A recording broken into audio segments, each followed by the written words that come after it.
the most dangerous place a person can ever be is in that point where they feel that they are in control. In short, a lot of believers today are in a lot of mess and entanglement because they overestimated their spiritual strength.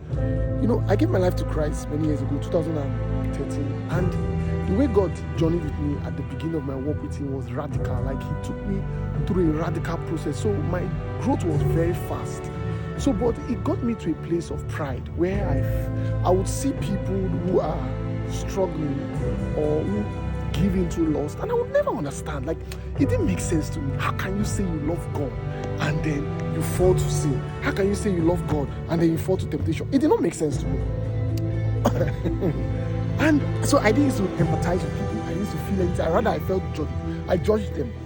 Until fast forward a few years, I got into a relationship. And when I got into that relationship, I started to see myself drawn to some certain things. But that was not even the problem. The problem was that I overestimated my strength, in the sense that I felt like, nothing will happen. Nothing will happen. We can go for sleepover, nothing will happen. We can sleep on the same bed, nothing will happen. Do you know that nothing will happen took me on a journey that lasted years before God eventually got me out? In fact, I found myself in situations where I gave into lust, I gave into sexual immorality as a believer. And then I then realized, that season was a season where there were times when I felt like, we'll never come out of this thing. But by the mercy of God, and that is where I learned and understood that, see, anytime a believer comes to tell me that they are struggling, there's only one solution, and that is to draw closer to God. Be humble.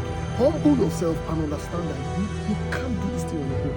The Bible says, let he who thinks he stands take heed lest he falls. The moment you are feeling that you can't lie, you are already setting yourself up for falling.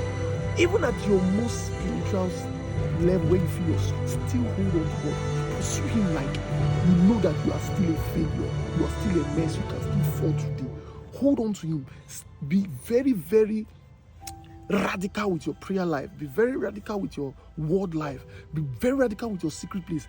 Give time to it, because the enemy is just lurking around, looking for one slip up here, one compromise here. Before you know it, you fall to sin, and then the guilt starts, and that guilt begins to separate you from God and take you on a journey that it will only take the mercy of God to restore that faith. So don't joke with your spiritual life.